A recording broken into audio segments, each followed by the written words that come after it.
Assalamualaikum warahmatullahi wabarakatuh. Waalaikumsalam warahmatullahi wabarakatuh. Baik, kalau boleh tahu, saya sedang dengan Mbak siapa ini? Perkenalan diri Mbak terlebih dahulu. Perkenalkan, nama saya Anissa Nurjani Putri. Ibu bisa panggil saya Anissa. Kebetulan saya adalah salah satu mahasiswa PPG Universitas Bengkulu, Ibu. Mbak ulang ya, berarti sekarang saya sedang melakukan konseling kepada Mbak Anissa Anggi Putri. Iya. Kita panggil Mbak Anissa aja ya, biar lebih akrab. Baik. Mbak Anissa sekarang saya dengar sedang menyelesaikan pendidikan di Universitas Bengkulu. Iya. Kalau boleh tahu, pendidikan apa yang Mbak sedang tempuh sekarang? Kebetulan juga Ibu, saya itu mengambil program studi bimbingan konseling juga. Oh, program studi bimbingan Iya. konseling ya. Baik. Sebelumnya karena Mbak tadi udah perkenalan, saya juga gantian. Saya memperkenalkan diri kepada Mbak Anissa Anggi Putri. Mbak Anissa, perkenalkan, nama saya Yeni Rozada Mayanti. Saya merupakan salah satu konselor yang akan membantu Mbak Anissa menemukan permasalahan yang sedang bersama-sama kita nanti menyelesaikan masalah yang sedang Mbak Anissa hadapi pada saat ini. Nah, sebelum kesini tadi Mbak Anissa udah menghubungi saya lewat WA ya? Ya sudah Ibu. Iya. Kalau boleh tahu, ini Mbak Anissa menghubungi saya lewat WA, tahu nomor WA saya dari mana ya? Dari teman sekelas Ibu, katanya dia udah pernah konseling sama Ibu sebelumnya. Siapa itu? Puja Ibu. Oh, Puja. Iya. Iya. Kalau apa kata Puja tentang konseling? Sebelum saya memberanikan diri untuk konseling ke Ibu kan Bu, saya juga bertanya, gimana sih apa yang kamu rasakan setelah konseling sama Ibu itu, gitu kan Bu. Dan dia menceritakan sesi konselingnya bagaimana, terus setelah kegiatan konseling itu bagaimana. Jadi saya tertarik untuk mencobanya. Sebelumnya kalau boleh tahu, Ibu Anissa udah melakukan konseling? Pernah melakukan konseling? Belum pernah Bu. Oh, belum pernah melakukan konseling. Berarti ini merupakan hal pertama ya, Iya. Ibu Anissa melakukan sesi konseling. Baik. Kalau seandainya apa sih yang Mbak Anissa ketahui tentang konseling? Sekedar tempat bercerita. Oh, tempat bercerita ya, betul itu. Baik, Mbak Yeni jelasin dulu ya. Konseling itu merupakan salah satu alat bantu untuk menyelesaikan permasalahan yang sedang dihadapi oleh klien. Nah, sekarang itu posisinya saya sebagai konselor dan Mbak Anissa sebagai klien saya pada hari ini. Nah, nanti harapan dari saya semoga Mbak Anissa bisa menceritakan apa saja sih kendala ataupun permasalahan yang Mbak Anissa sedang hadapi pada saat ini, supaya nantinya kita bisa menemukan penyebab tersebut dan juga tindakan untuk kedepannya apa gitu.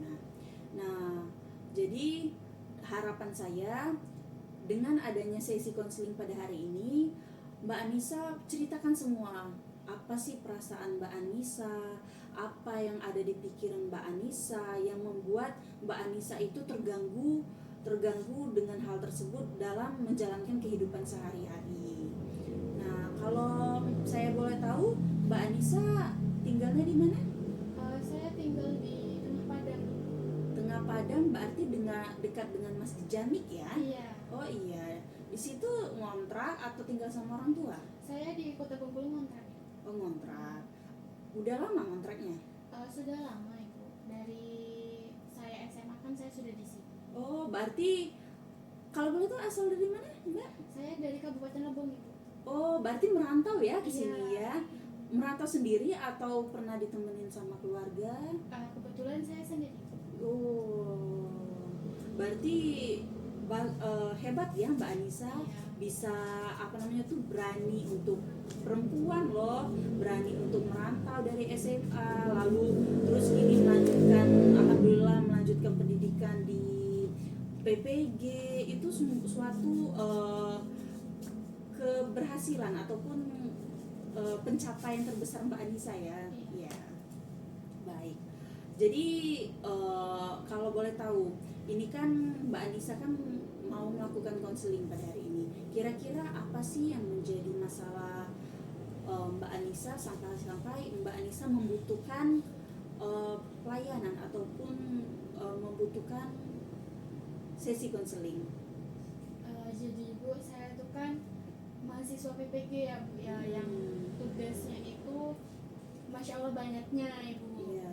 Dan semuanya itu ada tenggat waktu yang kalau misalkan saya telat mengerjakan atau tidak sama sekali mengerjakan, itu akan sangat berpengaruh ke nilai, yang dimana kalau nilai itu tidak mencapai standarnya, saya tidak bisa lanjut ke semester selanjutnya.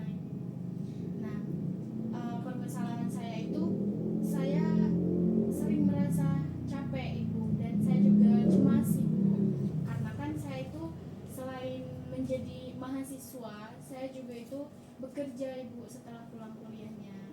Nah, di pagi hari hingga siang hari itu saya biasanya kuliah itu sampai jam 3. Kadang kalau magang juga Ibu, karena tempat magang itu kan dia itu full day. Jadi kalau full day pulangnya itu sekitar setengah 3. Nah, sedangkan saya itu bekerja di jam 3 Ibu, dan pensi.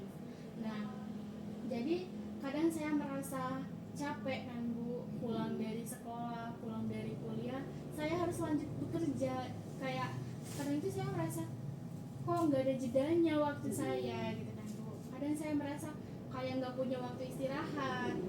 Nah, di situ juga kadang saya mikir tugas saya gimana, sedangkan tugas itu saya serasa dikejar oleh tugas Ibu setiap harinya. Nah, dari tugas-tugas itu juga membuat saya tuh kepikiran, tapi bagaimana Ibu, saya kan juga bekerja. Itu sih Bu yang membuat saya selalu mengganjal Ibu di pikiran saya. Oh iya. Berarti Ibu ulangi lagi ya, permasalahan yang sedang dihadapi oleh Mbak Anissa sekarang itu karena tuntutan tugas. Iya. Tuntutan tugas yang terlalu banyak.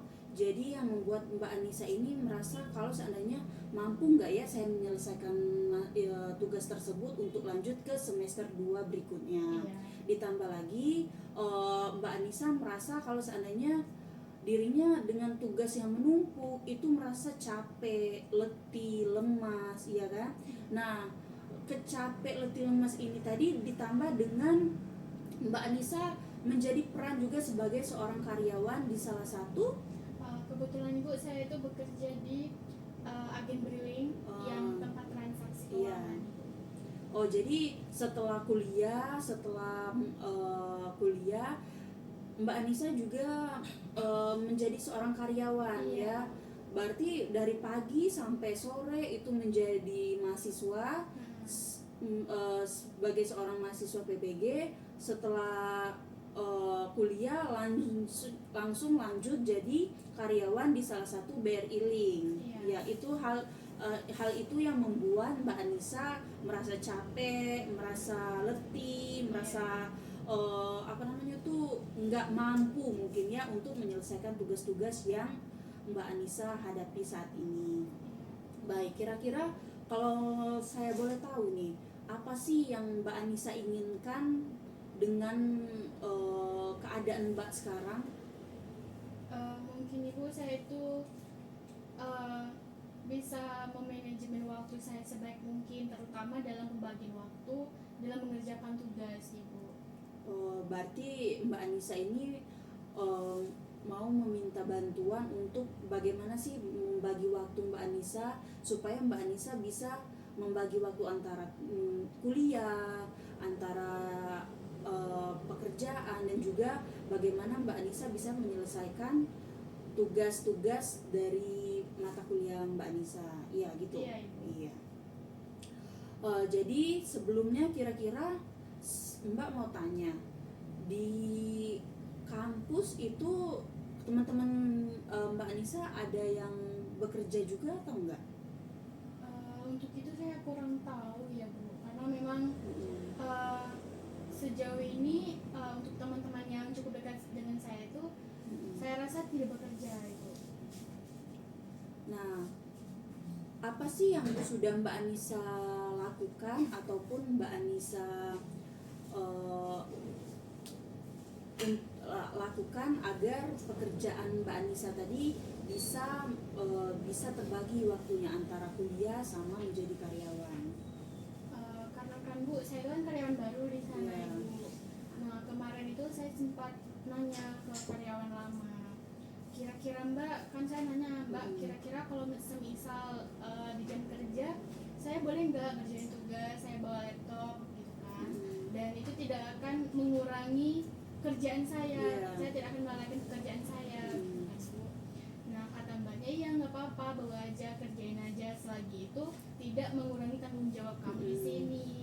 Nah kadang itu Ibu, saya membawa laptop ke tempat bekerja, tapi kan Ibu itu tidak memaksimalkan pekerjaan saya, Iya, betul. tugas saya, karena walaupun kami itu tidak dipantau oleh atasannya langsung, tetapi kami itu dipantau melalui CCTV kan Ibu. Iya. Nah saya juga kadang itu merasa nggak enak Ibu, kayak saya itu merasa nggak enak aja Bu, sambil Iya, kerja kan ngerjain tugas. Emang belum ada sih Bu teguran dari tempat bekerja itu. Tapi perasaan saya, Mbak Anissa sendiri ya yang Iya, gak saya enakannya. merasa gak Iya. enak. Terus juga apalagi mengerjakannya di tempat kita bekerja, jadi fokus kita tuh nggak Petugas. mengerjakan, emang mengerjakan, tapi tidak terlalu maksimal untuk pekerjaan tugas kita, betul? Iya. Iya, baik. Nah, jadi kira-kira dengan tuntutan dua peran ini sebagai mahasiswa dan juga karyawan, apakah kira-kira Mbak Anissa benar-benar kesulitan untuk menyelesaikannya, atau kita bisa mencari solusi yang lain? Apakah kira-kira, kalau Mbak boleh tahu ya, orang tua mendukung Mbak Anissa untuk kerja? Saya itu Ibu kalau bekerja saya tidak izin sebelum saya memulai bekerja, tetapi saya izin itu ketika saya sudah mulai bekerja itu. Kemarin kan sempat dibilang sama ibu ya Bu, katanya gimana, apakah kamu bisa, katanya apa nggak kecapean kalau seandainya kamu kerja juga terus kamu harus kuliah. Saya jawab kan Ibu, enggak gitu kan, karena memang bekerja itu emang saya yang mau Ibu. Kan sebelumnya saya itu tidak bekerja ya Bu, Iya, ya betul. beberapa bulan menjalani PPG itu saya tidak bekerja, tetapi ada beberapa hal yang belum bisa saya bagi ke Ibu ceritanya. Nah kalau saya itu cuman berdiam diri di kosan kan Bu, di kosan itu kan saya sendirian Ibu, nggak ada temennya gitu. Kalau saya itu cuman berdiam diri di kosan, saya itu rasanya berperang dengan pikiran saya sendiri yang apapun pikiran yang mungkin dulu itu Ibu, kalau saya sendirian di kosan itu suka tiba-tiba muncul Ibu. Nah jadi untuk mengalihkan itu pikiran tersebut, saya mencari kesibukan, kayak walaupun di awal-awal Ibu, di awal seminggu awal bekerja itu saya mulai merasakan capek gitu Ibu, tapi saya pikir lagi mending saya capek yang bermanfaat daripada saya itu capek dengan pikiran.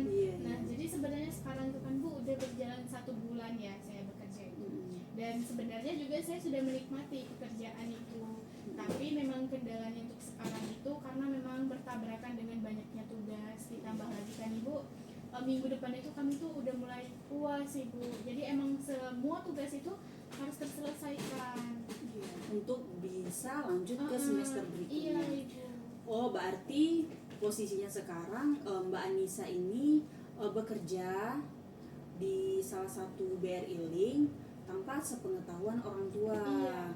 Nah, setelah bekerja baru Mbak Anissa memberitahu orang tua kalau seandainya Mbak Anissa bekerja. Hal yang membuat Mbak Anissa tertarik bekerja, karena kalau seandainya Mbak Anissa tidak bekerja itu mungkin Mbak Anissa mengalami yang namanya pikiran-pikiran yang negatif gitu. Iya. Pikiran-pikirannya dulu itu jadi bikin kayak menguras energi. Jadi daripada menguras energi dari pikiran, lebih baik waktu tersebut dialihfungsikan ke pekerjaan. Iya. Nah, kira-kira kira-kira kalau seandainya dengan posisi tersebut orang tua mengizinkan Mbak Anissa untuk bekerja atau gimana? Respon dari orang tua? Kalau masalah izin ibu, mereka itu menyerahkan ke saya lagi, karena saya juga bukan tipikal yang apa-apa itu saya ceritakan ke orang tua tuh tidak kan ibu. Nah jadi mereka itu selalu yang kayak kalau kamu sanggup dan kamu mau ya jalani gitu ibu. Mereka nggak ada yang larang atau gimana tuh, nggak gitu. Emang di pilihan saya. Oh ya, di pilihan Mbak Anissa ya. Berarti sekarang kalau dengan orang tua aman gitu ya. Iya. Jadi Mbak Anissa sekarang itu permasalahannya itu tadi yang kata Mbak Anissa, karena Mbak Anissa membagi waktu daripada pikirannya habis memikirkan hal-hal yang nggak jelas, Mbak Anissa alihkan ke pekerjaan. Iya. Nah jadi dengan pikiran tersebut, jadi Mbak Anissa itu maunya jadi mahasiswa lanjut, jadi karyawan juga tetap bisa gitu kan. Sedangkan waktu pembagian ini nggak ada istirahatnya, nggak ada jedanya. Dari pagi sampai sore itu kuliah, dari sore sampai malam itu bekerja. Jadi waktu istirahatnya hanya sedikit sekali, antara sekitar 6 jam itu ya. Pulangnya jam berapa kira-kira? Saya tuh Bu pulang kerjanya setengah 10. Biasanya kalau pulang dari kerja, saya langsung bersih-bersih terus tidur. Saya jarang mengerjakan tugas setelah pulang dari kerja, karena saya pernah mencoba kan ibu, pulang dari kerja setengah 10 terus dilanjut buka laptop kerjain tugas, akhirnya saya itu tidur di jam 1 jam 2. Nah besoknya itu kan kalau kuliah sama sekolah itu kan ibu masuknya jam setengah 8 ya ibu, udah harus di sekolah atau di kampus. Nah kalau seandainya kan saya mengerjakan tugas sampai jam 1 jam 2 itu saya nggak kebangun ibu paginya, kesiangan. Jadi saya lebih memilih untuk pulang kerja, fokus istirahat, nggak mikir tugas lagi ibu. Jadi selama ini kira-kira ada tugas yang terbengkalai atau masih berjalan dengan selayaknya? Kalau tugas terbengkalai itu alhamdulillah tidak ada ibu. Tapi memang dengan sistem kebut itu saya merasa capek ibu, saya kan merasa muak ibu. Iya. Oh berarti tugasnya tetap terjalan ya, tetap tetap dikerjakan kan? Berarti yang bikin sekarang ini Mbak Anissa merasa terbebani, merasa kalau seandainya Mbak Anissa nggak sanggup, padahal yang udah Mbak Anissa lakukan itu ternyata ya bisa gitu. Nah tugasnya tetap terjalan, tapi Mbak Anissa aja yang merasa kalau seandainya pekerjaan tersebut kurang maksimal untuk dikerjakan. Iya betul? Iya. Oh iya. Nah jadi saya harap Mbak Anissa, kita akan merubah pikiran tersebut. Mbak Anissa kan saya apresiasi dulu sebagai seorang mahasiswa, juga sebagai seorang karyawan.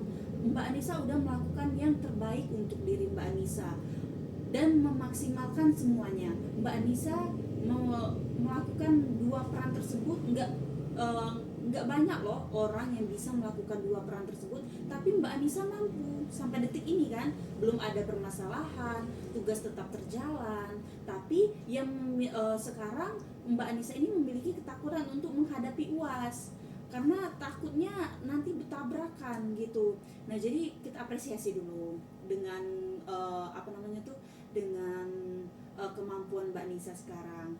Nah jadi kita sama-sama merubah pikiran tadi yang sebelumnya Mbak Anissa merasa, wih aku nggak mampu ya, oh kayaknya aku nggak bisa deh kalau misalnya mengambil dua peran tersebut.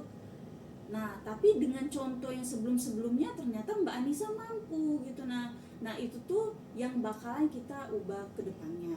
Nah coba Mbak Anissa, kira-kira kalau seandainya kita ambil contoh dari teman sekelas, apakah kira-kira teman sekelas Mbak Anissa ada juga yang bekerja seperti Mbak Anissa? Saya rasa tidak. Oh tidak ya. Kira-kira yang mengambil peran selain dari mahasiswa, ataukah ada contohnya seperti mengambil peran jadi ibu rumah tangga atau mengambil ngajar les, adakah? Ada di kelas? Ada ibu, kalau yang sudah berumah tangga itu kalau tidak salah di kelas itu ada 2 orang atau 3 Nah, kira-kira kalau misalnya kita ngambil contoh dari orang yang berumah tangga, kira-kira Mbak Anissa gimana pandangan Mbak Anissa dengan orang yang berumah tangga tadi? Dengan perbandingan Mbak Anissa yang sebagai seorang karyawan. Saya itu melihatnya seperti ini, Bu. Misalkan Ibu, teman saya itu yang sudah berumah tangga itu namanya Mbak Faradila. Iya. Nah, biasa kami panggil Dilar. Ah. Nah, Mbak Dila itu kan sudah punya anak, sudah punya suami kan Ibu. Yang jelas itu yang saya ketahui kan Bu, orang yang sudah berumah tangga itu pasti tanggung jawabnya juga udah banyak, Iya. urus suami dan anak. Belum Nah, lagi rumah. Iya, dari sana itu saya pikirkan Bu, kalau Dila aja mampu sambil kuliah, PPG kan Ibu yang berat, dan dia juga masih mampu untuk ngurus anak sama suami. Terus saya yang masih muda yang belum punya belum punya kewajiban mengurus siapapun selain mengurus diri saya sendiri, kenapa saya nggak bisa? Makanya kadang itu jadi motivasi juga buat saya Ibu. Kadang kan Bu pernah juga terpikir untuk apa saya berhenti aja ya bekerja gitu kan Bu. Saya juga butuh istirahat, tapi saya pikir lagi Bu, nanti kalau saya berhenti bekerja, ujung-ujungnya saya pulang sekolah, pulang kuliah itu tidur di kosan dengan berbagai pikiran itu lagi betul, Bu. Jadi saya pikir nggak apa-apa, semuanya pelan-pelan aja, nggak apa-apa. dijalani dengan ya lambat laun saya bakal menikmati peran saya tanpa menjadikan itu suatu beban yang berat. Betul.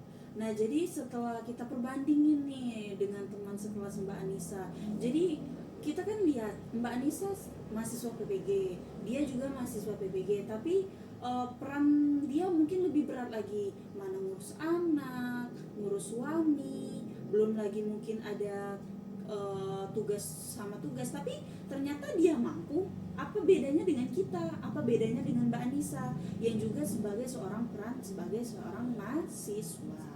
Nah, jadi harapannya setelah kita perbandingin antara dua orang ini tadi, Mbak Anissa merasa, oh ternyata ya saya nggak terlalu berat ini pekerjaannya. Kalau seandainya masalah yang tugas, saya ternyata selama ini masih bisa kok ngerjain tugasnya dengan sebaik mungkin gitu, nggak terlalu nggak terlalu telat-telat amat sama teman-teman yang lain, iya kan?